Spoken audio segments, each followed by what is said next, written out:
silence between us that feels louder than anything I've ever heard. Rachel sits across from me at the restaurant, her wine glass resting just on the edge of her perfectly manicured fingers. The same wine she's barely touched all night. Her eyes dart to her phone, face down on the table, like it might come alive and give her an excuse to leave. The flickering candlelight throws faint shadows on her face, softening the sharpness of her features, but nothing can soften the edge I feel creeping into my chest. She's distracted again. That's nothing new. Rachel. My voice cuts through the low murmur of the dining room. Her eyes snap to mine, too fast, too deliberate, like she's been caught in the act.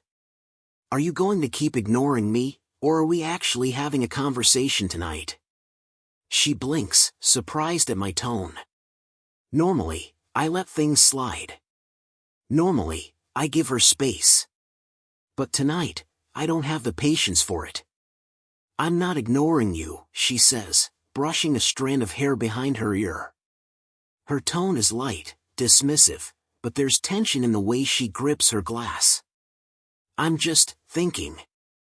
I lean back in my chair, arms crossed. Thinking about what? She pauses, her lips tightening just enough to let me know she's debating how much to say. Work. Life. Everything. Everything. I repeat the word, letting it hang in the air between us. That's specific. Her gaze hardens, just a little, the way it does when she feels cornered. I don't know what you want me to say, Ethan. I'm tired. It's been a long week. A long week. It's always a long week. I could let it go, could let her off the hook the way I usually do. But not tonight. Not after the note. The server slipped it to me between courses, a folded piece of paper left under my plate. At first, I thought it was a mistake, maybe meant for someone else. But when I unfolded it and saw the words scrawled in messy, hurried script, my stomach turned. Watch out for Connor Hayes. He's after your wife. I glance at Rachel again, trying to find some shred of proof in her expression. She looks tired, sure. But guilty? No. Not yet. Still, my hands clench under the table, my pulse steady but loud in my ears. Do you want to tell me why you've been so distracted lately? I ask, keeping my tone even. She sighs, the kind of sigh that says she's already bored with the conversation. I told you, Ethan. Work's been crazy. And this dinner? I thought it was supposed to be a celebration, not an interrogation. Celebration. Right. That's what this was supposed to be. My promotion. A big win for the team. But now, the steak on my plate is cold, and the wine in my glass tastes like vinegar. You're right, I say, leaning forward, my voice low enough to force her attention. This is a celebration. So why don't you tell me what's really going on, so we can actually enjoy it? Her eyes narrow. What the hell is that supposed to mean? It means, I say, my voice sharpening, that I'm done playing this game where I pretend not to notice when something's wrong. Nothing is wrong, she snaps, her cheeks flushing. But her hand twitches toward her phone, like it's some kind of lifeline. I glance at the device, and she notices. Her hand stops, hovering just above the table. Are you hiding something from me, Rachel? I ask, the words heavy and deliberate. Her eyes widen, just for a second, before narrowing into a glare. That's ridiculous. Is it? Yes, it is. Her voice rises, drawing the attention of a few nearby diners. She notices, her face tightening as she lowers her voice. Ethan, I don't know what's gotten into you tonight, but you're out of line. Am I? I lean closer, my voice dropping to a near whisper. Or is there something you don't want me to know? Her jaw tightens. I can see her debating whether to fight or flee. And that's when I spot him, Connor Hayes. standing near the bar, watching us with the kind of casual arrogance that makes my blood boil. His tailored suit, his perfect smile, the way he leans just slightly to get a better look at Rachel. And she sees him too. The shift in her expression is subtle, but it's there. A flicker of recognition, followed by something else. Something softer. And just like that, I know the note wasn't a mistake. You know him, I say, my voice cold and sharp. What? She blinks, caught off guard. Connor Hayes. The guy at the bar. You know him. Her eyes dart to the bar, then back to me, too quickly to be innocent. He's just someone from work. Someone from work, I repeat. Funny, I don't remember you mentioning him before. Her cheeks flush again, but this time, it's not from anger. I didn't think it was important. Not important. I lean back, letting the words sink in. Right. The server arrives, asking if we need anything else. I wave him off, my appetite gone. Rachel stares at her plate, her hands clenched tightly in her lap. And all I can think about is how much I want to grab that phone and see for myself what's on it. Instead, I reach for my wine glass, draining the last of it in one long sip. The bitterness matches the taste in my mouth. Let's go, I say, standing abruptly. Rachel looks up, startled. What? I said let's go. I'm done here. She hesitates, glancing at her phone one more time before standing. She doesn't argue, doesn't push back. In that silence, that's what scares me the most. We walk out of the restaurant together, but the distance between us feels like a chasm. And as we step into the cold night air, I can't shake the feeling that this is just the beginning. The ride home is silent. The kind of silence that presses against your chest, making every breath feel heavier than it should. Rachel stares out the window, her reflection a ghost in the glass. Her hands are folded neatly in her lap, but her fingers fidget with the hem of her dress, a nervous tic I've only seen when she's lying. I grip the steering wheel tighter, my knuckles whitening. Every ounce of me wants to pull the car over, turn to her, and demand the truth. But I know her too well. She won't crack under pressure, not unless she chooses to. Rachel's always been like that, controlled, deliberate. She can twist a situation so seamlessly that you start to doubt your own judgment. When we pull into the driveway, the house looms over us like a silent witness. Its windows are dark, save for the porch light casting a faint glow. The home we built together, brick by brick, now feels more like a hollow shell. As we step inside, the air feels colder than it should. Rachel kicks off her heels and heads straight for the kitchen without a word. I follow her, watching as she pours herself a glass of water, her back to me. You're not going to say anything? I finally ask, my voice cutting through the tension like a blade. She doesn't turn around. What do you want me to say, Ethan? Oh, I don't know. How about the truth for once? She exhales sharply, setting the glass down with a little more force than necessary.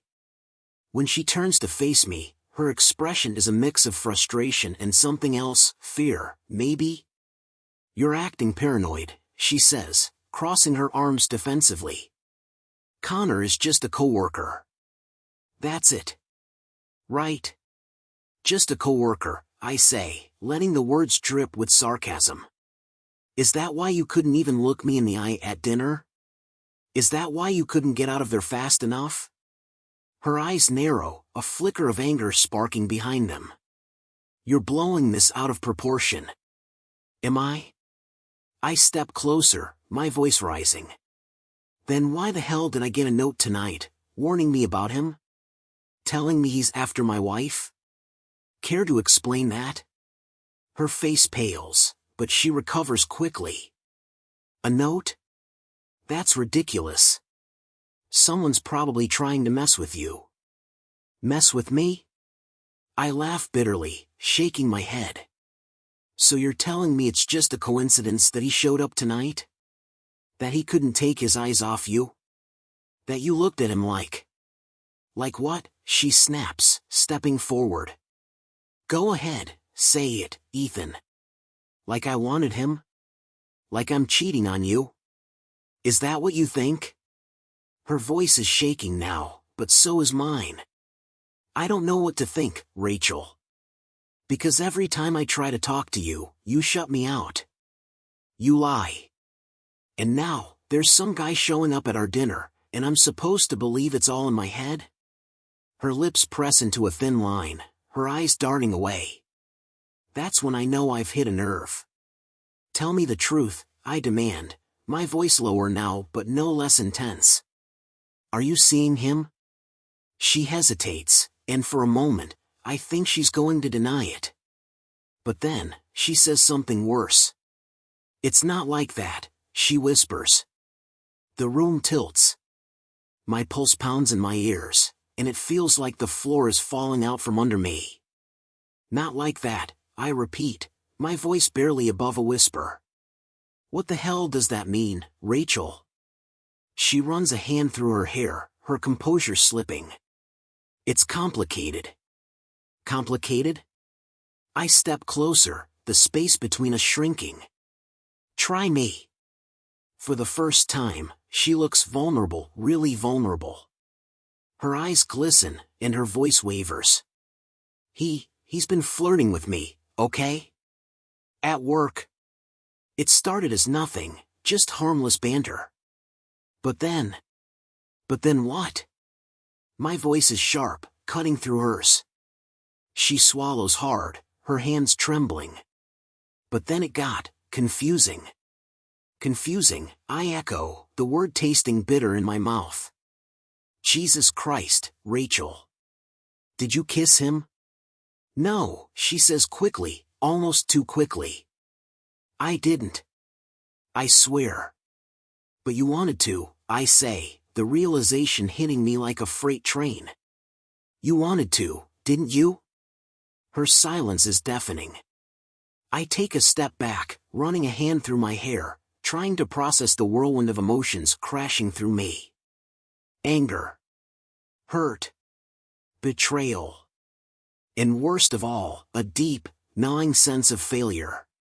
You don't get to stand there and call this confusing, I say, my voice breaking.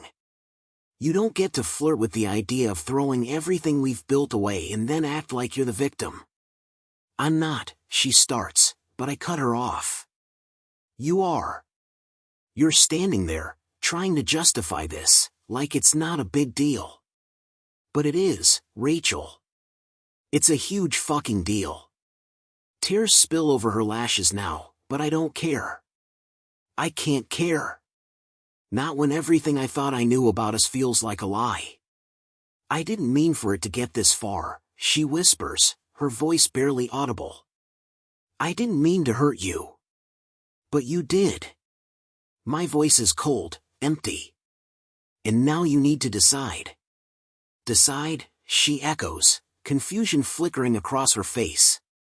Yeah, decide, I say, stepping closer again, my eyes locking onto hers.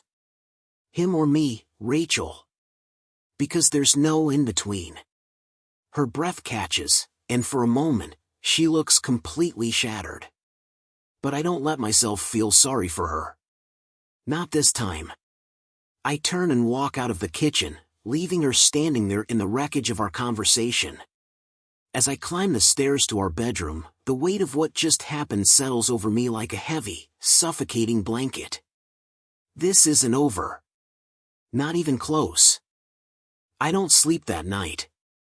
I lie there, staring at the ceiling, counting the seconds between Rachel's breaths. Her back is to me, her side of the bed an ocean away. The sheets are heavy with tension, and I'm wide awake, replaying every word, every pause, every hesitation from earlier. She said she didn't kiss him. She swore it. But the way she said it, the trembling voice, the darting eyes, told me enough. Maybe she hadn't crossed the line yet, but she was damn sure thinking about it. and the thought alone feels like a knife in my chest. I don't trust her anymore. And that realization is as sharp as it is terrifying. By the time the first gray light of dawn seeps through the curtains, I've made a decision. I can't let this linger. Whatever the truth is, I need to know it now. Rachel can't, or won't, give me answers, so I'll find them myself. She stirs as I get out of bed, her hair splayed across the pillow. For a moment, she looks peaceful, innocent. But I know better now. I pull on a sweatshirt and head downstairs, moving quietly enough to avoid waking her. The kitchen is cold, the tile sharp against my bare feet. I pour myself a cup of coffee and sit at the table, staring at the phone I've placed in the center like it's a loaded gun. Rachel's phone. I waited until she was asleep to grab it from the nightstand. It's unlocked. She trusts me enough not to snoop. Or maybe she's just careless. I hesitate, my finger hovering over the screen. Part of me feels sick, like I'm crossing some unspoken boundary. But another part of me, the part that's angry, desperate, and tired of feeling like a fool, pushes forward. If there's something to find, I need to see it with my own eyes. The messages are the first place I look. Most are innocuous, friends, work colleagues, family. But then I see his name. Connor Hayes. My stomach twists as I open the thread. The messages start off casual, small talk about work, jokes about office politics. But as I scroll, the tone shifts. You looked amazing today. That dress should be illegal. Drink soon? Just the two of us. Can't stop thinking about last night. I stop breathing for a moment. Last night? I scroll up, searching for context, but there's nothing explicit. No confession. No proof. Just fragments of conversations that could mean everything or nothing. But then I see her response, and my blood runs cold. Last night was nice. Let's keep it between us for now. I close the phone, my hands trembling. My vision tunnels, the edges going black as the words replay in my mind. Let's keep it between us. She lied. She lied to my face. And now, I know. The coffee in my cup is cold by the time Rachel comes downstairs. She's dressed for work, slacks, a blouse, her makeup perfect. She hesitates when she sees me, her eyes flicking to the phone on the table. Morning, she says cautiously. I don't respond. I just stare at her, waiting. The silence stretches, heavy and suffocating, until she finally breaks. Is something wrong? She asks, her voice too calm, too practiced. I pick up the phone and hold it out to her. You tell me. Her face drains of color, her hands stilling as she sets her bag on the counter. Ethan, she starts, but I cut her off. Don't lie to me again. She swallows hard, her eyes darting between me and the phone. I didn't lie. You said you didn't kiss him, I say, my voice cold and steady. But you didn't say anything about last night. Care to explain what was so nice that you had to keep it between the two of you? Her mouth opens, then closes again, her expression crumbling. It's not what you think, she whispers. Don't you dare, I snap, standing so quickly the chair scrapes against the floor. Don't you fucking dare try to spin this. Tears well up in her eyes, but I don't let myself feel anything. Not sympathy. Not pity. Not love. It wasn't physical, she says, her voice trembling. I swear to God, Ethan. I let it go too far. The texts, the drinks, the what? I demand, stepping closer. The what, Rachel? She presses her lips together, tears spilling over. The attention, she chokes out. I like the attention. Her confession lands like a bomb. I feel it in my chest, in my gut, in every inch of me. I want to scream, to throw something, to shake her until she understands what she's done. But all I can do is stand there, my fists clenched at my sides. So that's it, I say, my voice low and dangerous. You liked the attention. And now what? You're done? You're ready to come back to me like nothing happened? She sobs, covering her face with her hands. I didn't mean for it to get this far. I didn't mean to hurt you. But you did, I say, the words cutting through her cries. And now I have to live with it. With the fact that my wife let another man into the space that was supposed to be ours. She looks up at me, her face streaked with tears. I want to fix this, she says desperately. I'll do whatever it takes, Ethan. Please. Just give me a chance. I shake my head, laughing bitterly. You don't get to decide that, Rachel. Not anymore. The room is silent except for her ragged breathing. I stare at her, my mind a whirlwind of anger and pain and questions I'm not sure I'll ever have answers to. I need time, I say finally, my voice cold and detached. I need time to figure out if this is something I can even come back from. She nods, her tears falling silently now. I understand. But she doesn't. She can't. Not yet. Without another word, I grab my keys and walk out the door, leaving her standing in the kitchen. I don't know where I'm going, but I know I can't stay here. Not right now. Not with her.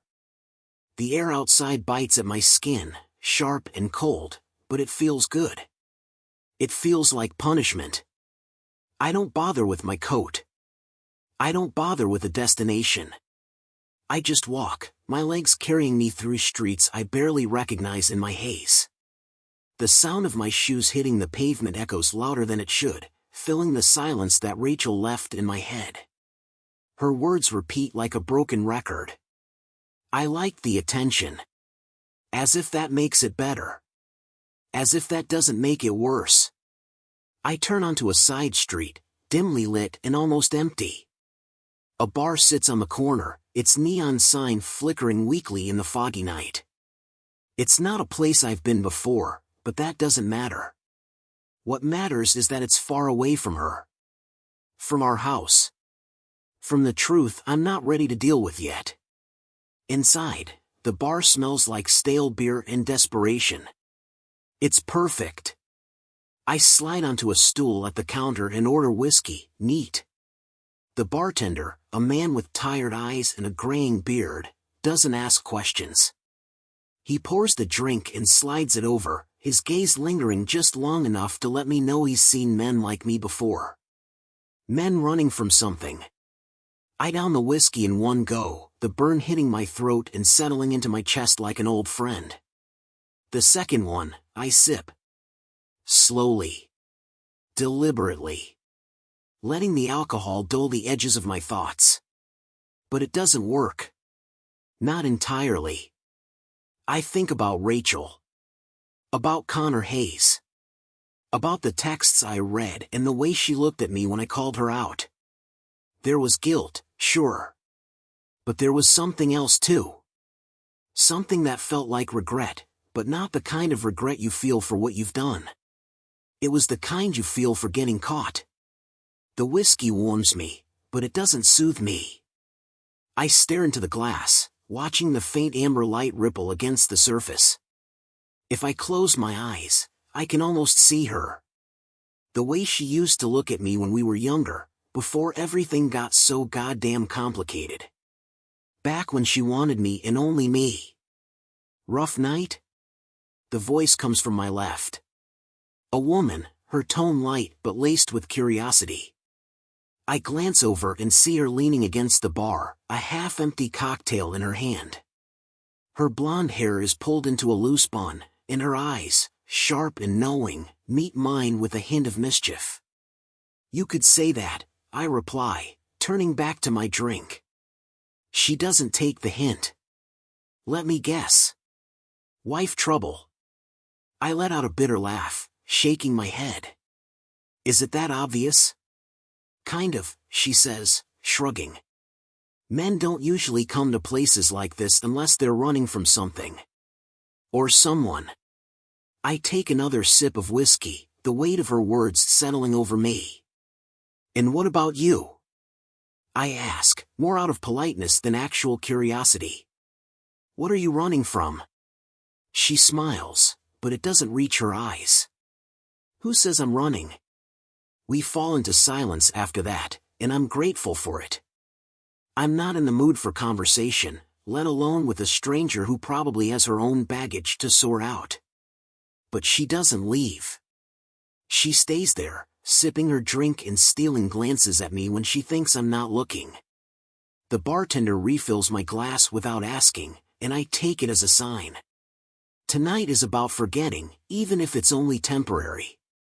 You know, the woman says after a while, her voice quieter now, whatever she did, it's not worth losing yourself over.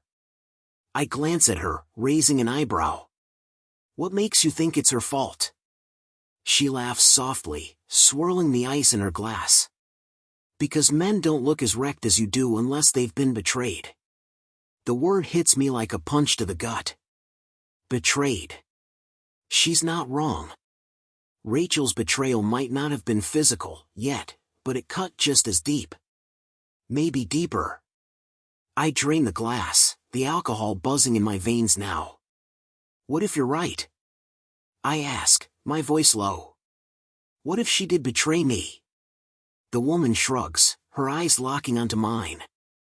Then you've got two choices. You let it break you, or you let it make you stronger.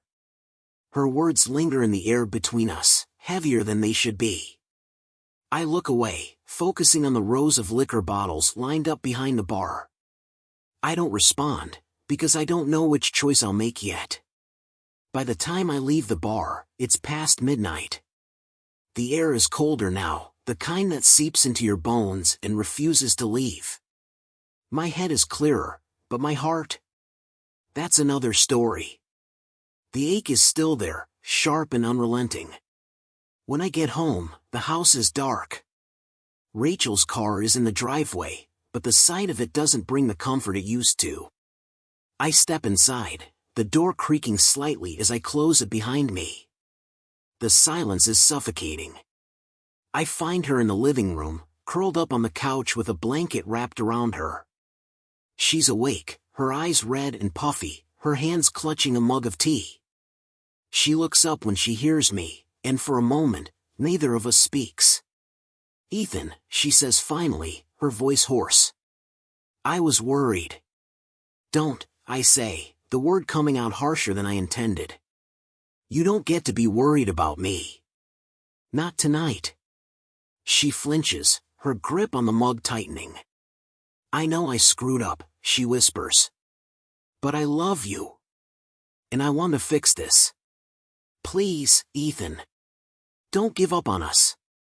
Her words hang in the air, fragile and desperate. But I don't know if I can believe her. Not anymore. I need space, I say, my voice cold.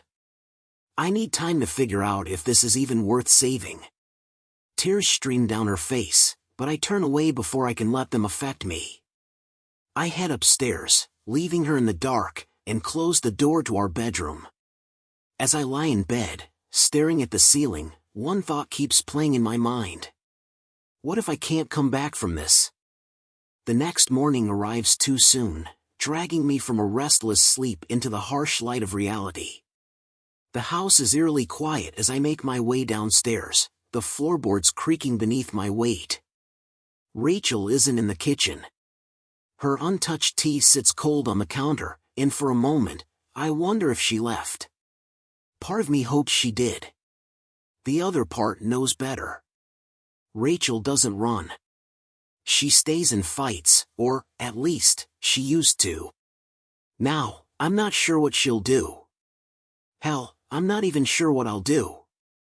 I pour myself a cup of coffee, the bitterness biting at my throat, and sit at the table, staring at the phone still sitting where I left it. I could have taken it upstairs last night, looked deeper into the messages, searched for more proof. But I didn't. Because as much as I want answers, I'm not sure I'm ready for the truth. The sound of footsteps pulls me from my thoughts. Rachel appears in the doorway, her hair pulled into a loose ponytail, her face bare of makeup. She looks tired, her eyes puffy from crying.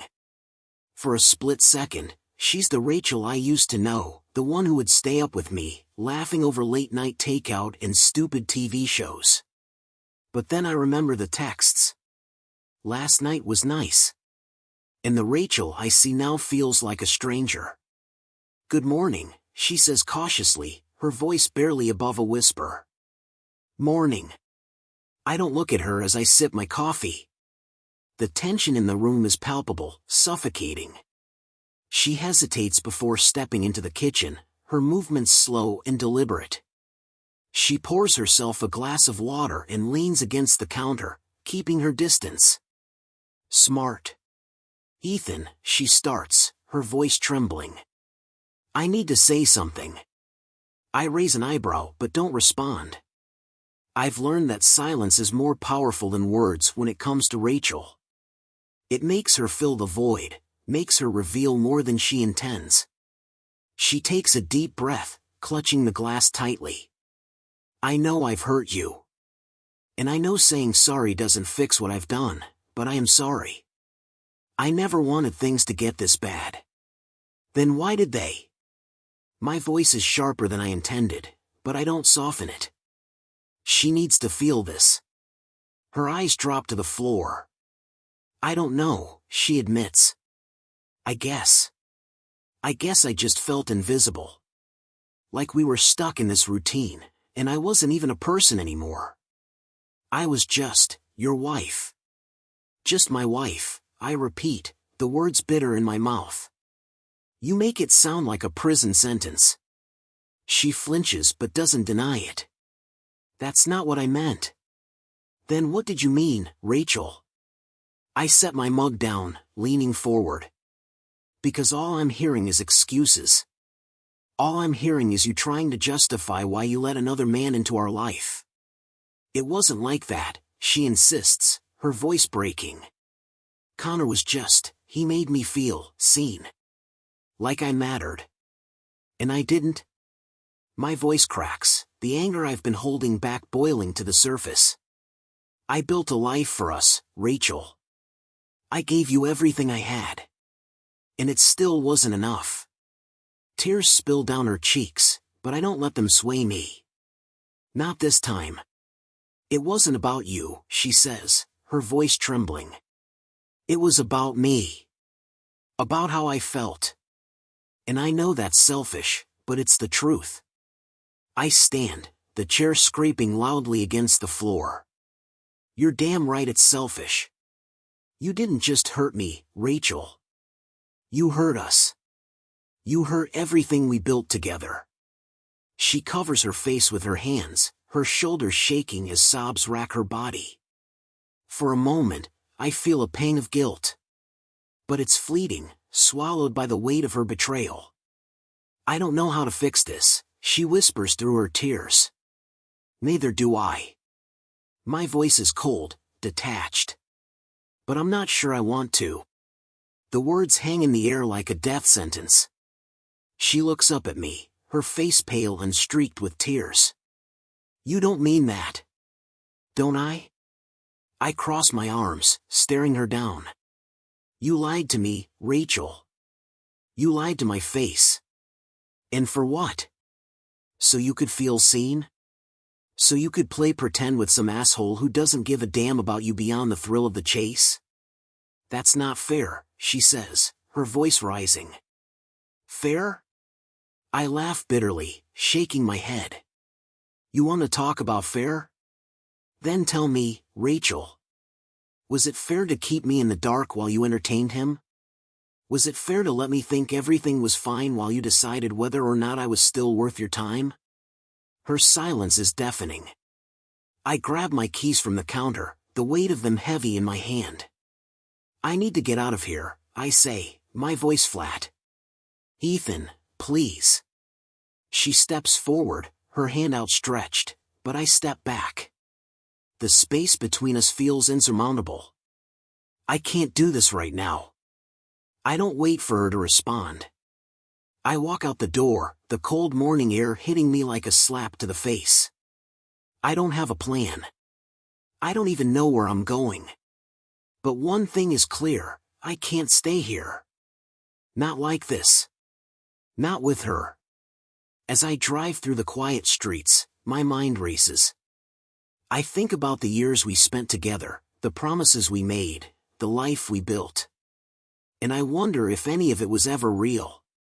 By the time I reach the edge of town, I pull over to the side of the road, my hands gripping the steering wheel so tightly it hurts. I close my eyes, letting the weight of everything crash over me. I thought I knew her. I thought I knew us. But now, I'm not sure I know anything at all. The side of the road is quiet, the hum of passing cars the only sound breaking the stillness. I sit in my truck, gripping the steering wheel like it's the only thing holding me together.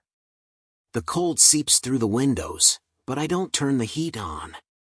I don't deserve to be comfortable. Not after this. I thought time away from the house would help, give me some clarity. But all it's done is amplify the noise in my head.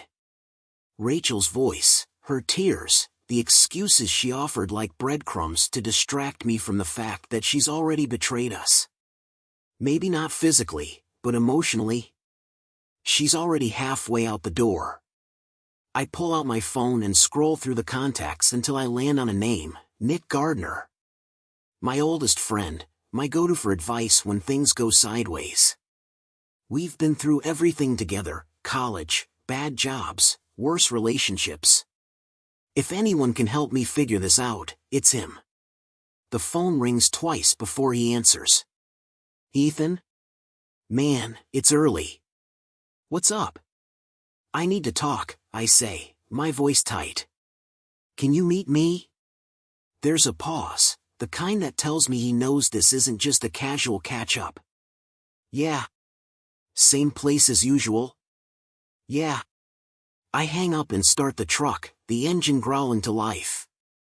15 minutes later, I'm pulling into the parking lot of the Dugout, a dingy little sports bar we've been coming to since we were 20.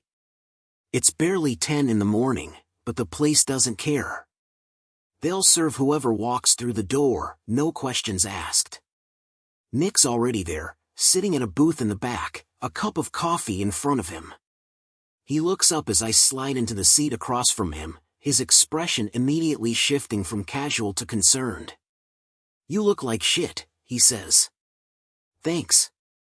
I flag down the waitress and order a black coffee, even though what I really want is whiskey. Nick leans back in his seat, studying me. All right, spill. What happened? I hesitate, the words catching in my throat. Saying it out loud makes it real, and I'm not sure I'm ready for that. But Nick waits, patient as always, and eventually, the dam breaks. It's Rachel, I say. She's been talking to someone else. Flirting. Meeting up. I don't know how far it's gone, but it's enough. His expression hardens. Who? Some guy from her work. Connor Hayes. Nick whistles low, shaking his head. Shit, man. I'm sorry. How'd you find out? I tell him about the note, the texts, the confrontation in the kitchen. As I speak, the anger bubbles back to the surface, hot and raw. By the time I'm done, my hands are trembling, and the coffee in front of me remains untouched. Nick doesn't say anything for a while, letting the silence settle. When he finally speaks, his voice is calm but firm. You have to ask yourself one question, Ethan. Can you forgive her? I laugh bitterly, shaking my head. Forgive her? She hasn't even admitted the full extent of what she's done. How am I supposed to forgive her for something she won't even own up to? That's fair, he says, nodding. But you also have to figure out if this is something you can come back from. Because if it's not, you're wasting your time. I stare at him, the weight of his words sinking in. You think I should leave her? I think you need to do what's right for you, he says. But I also think Rachel's not the only one who's been checked out. Be honest, Ethan. When's the last time you two actually connected? Really connected? The question hits harder than I expect. I think back to the last few months, the long nights at work, the quiet dinners, the way we've drifted further apart without even realizing it. Nick's right. I haven't been present. But does that excuse what she's done? I don't know, I admit. It's all so fucked up. Nick leans forward, his voice low and serious. Look, man. I've known you for years. You're one of the toughest guys I know, but this isn't about toughness. It's about figuring out what you want. If you want to save this, you need to go all in. But if you can't trust her again, then it's over.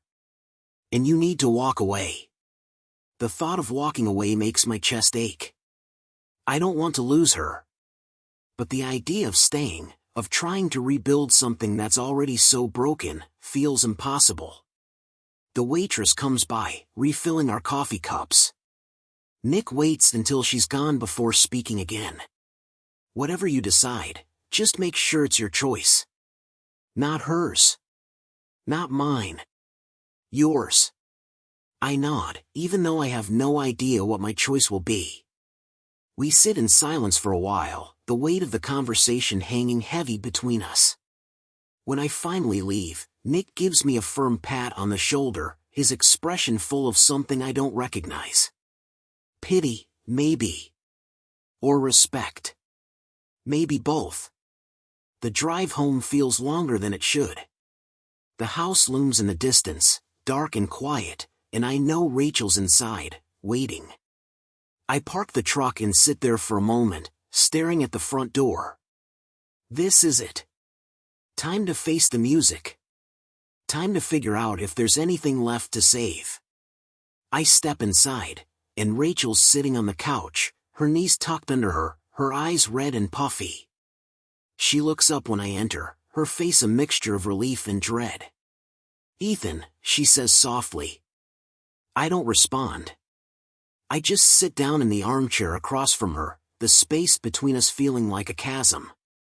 She waits for me to speak, but I don't. I want her to start this time. I want her to say something real. I've been thinking, she says finally, her voice trembling. About everything. About us. I cross my arms, waiting. She takes a deep breath, tears glistening in her eyes. I want to fix this. I know I've hurt you, and I'll do whatever it takes to make it right. But I need to know, do you still love me? The question knocks the wind out of me. Do I love her? Of course I do. But is love enough? I look at her, the woman I've spent years building a life with, and I say the only thing I can. I don't know.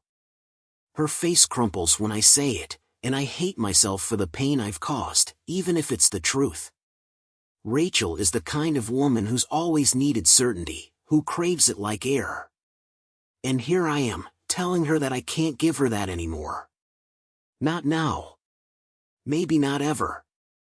She leans forward, her hands gripping the edge of the couch like it's the only thing keeping her upright. Ethan, she says, her voice cracking. Please don't say that.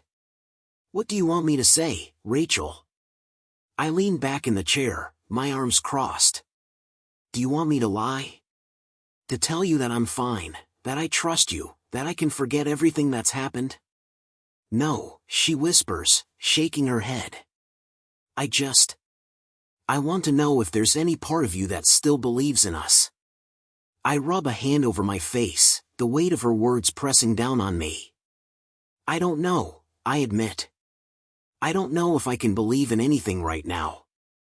The silence that follows is heavy, suffocating. Rachel wipes at her eyes, her movements shaky and desperate. I'll do whatever it takes, she says, her voice trembling. Therapy, counseling, whatever you want. I'll quit my job if that's what it takes. Just Please don't give up on me.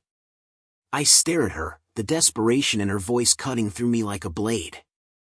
Part of me wants to believe her, to hold on to the hope that we can fix this. But another part of me, the part that's still angry, still hurt, can't help but question whether it's already too late. Do you even understand what you've done? I ask, my voice low but sharp. Do you get how much damage you've caused? She flinches, like my words are physical blows. I do, she says softly. I know I've betrayed your trust. And I know I've made you feel like you weren't enough, but Ethan, that's not true. You've always been enough. This was about me. My insecurities, my stupid need for attention. It wasn't about you. I shake my head, laughing bitterly. It's always about me, Rachel. I'm the one who has to live with this. I'm the one who has to decide if I can look at you every day and not see him. Her tears fall harder now, her hands clutching at her chest. I never meant to hurt you, she says. I never meant for it to go this far. But it did, I snap, my voice rising. And now we're here.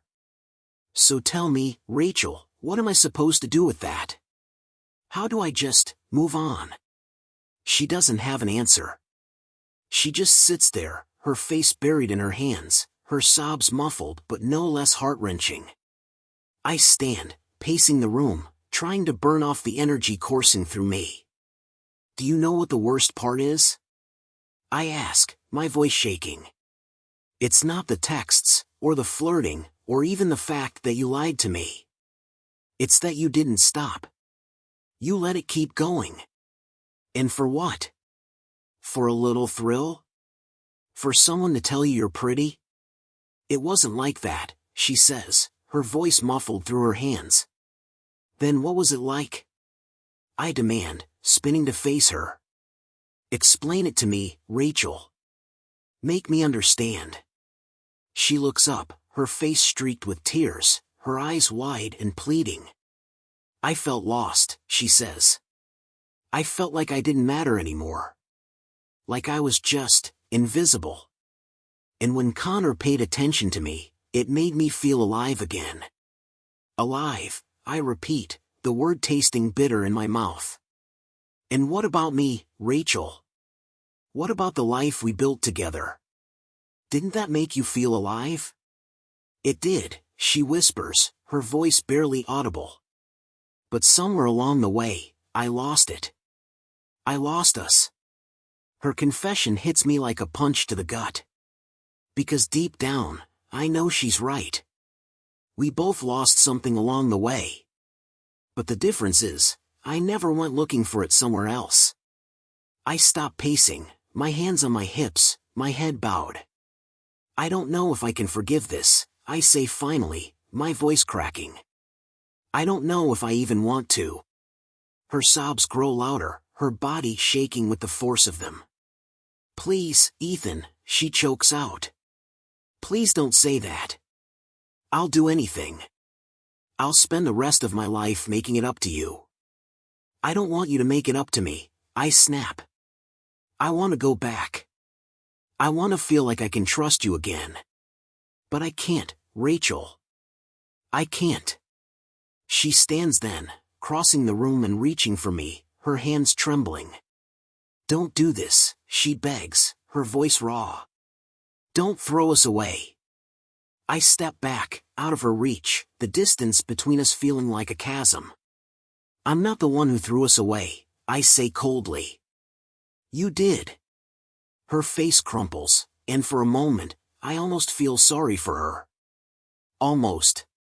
I'm going to stay at Nick's for a while, I say, heading toward the door. I need space. And I need time to figure out if there's anything left to save. Ethan, she says, her voice breaking. Please don't go. I stop, my hand on the doorknob, but I don't look back. I have to. And then I leave, the door closing behind me with a finality that echoes in my chest. As I drive away, the weight of everything crashes over me, and I realize something that terrifies me more than anything else. I'm not sure I want to come back. Nick's spare room is small, cluttered with old workout gear and boxes of things he's probably forgotten about. It smells faintly of dust and something metallic, but I don't care. It's quiet, and it's not my house. That's enough. I lie on the twin bed, staring at the ceiling, the same questions spinning in my head over and over again. What do I do now?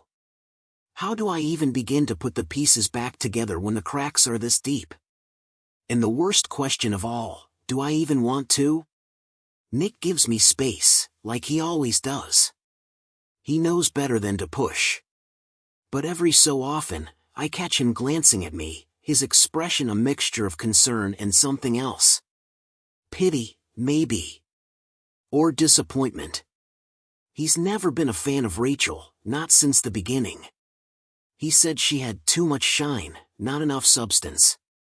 I used to defend her, tell him he didn't know her like I did. But now I wonder if he was right all along. The days blur together. Work becomes a distraction, a necessary evil to keep me from drowning in my own thoughts. But every time I close my laptop or finish a meeting, she's there, in my head, in my chest, in every quiet moment I can't seem to escape. She calls. She texts. I don't answer. Not because I want to punish her, but because I don't know what to say. What's left to say when trust has been shattered? When the life you thought you had turns out to be built on lies and half-truths? One night, after a particularly long day, I find myself scrolling through her messages again. Not hers and Connor's, I've tortured myself enough with those. These are the ones she's been sending me. Apologies, mostly. Long paragraphs begging for forgiveness, promising change, telling me how much she loves me. I don't know why I read them. Maybe I'm looking for some glimmer of hope, some reason to believe her. Or maybe I'm just masochistic. One message stands out. It's shorter than the others, less polished. I know I don't deserve another chance, but I need you to know that I've never stopped loving you. Please, Ethan. Don't let this be the end of us. I stare at the words, my chest tightening. Part of me wants to believe her. To go back, to try again, to pretend like we can rebuild what's been broken. But the other part, the angry, hurt, betrayed part, wants to throw my phone across the room and never look at it again. Instead, I set it down and pour myself a drink. Whiskey, neat. My new nightly ritual. The burn helps dull the ache, if only for a little while. It's Nick who finally forces my hand. One night, as we're sitting on his back porch with beers in hand, he turns to me and says, "So what's the plan?" I glance at him, frowning. What plan? For Rachel, he says, his tone even. You've been here a week. Are you going back, or are you done? I shake my head, taking a long swig of beer. I don't know. That's bullshit, Ethan. You know. You've always known. You're just too scared to admit it. I glare at him, but he doesn't back down.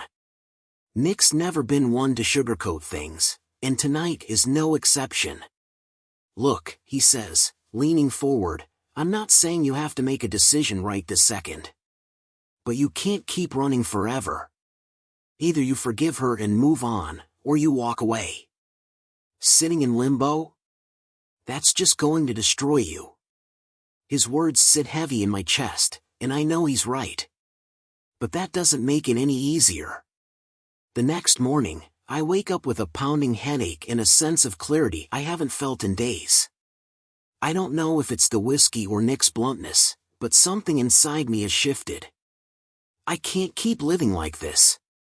I have to face her. Face us.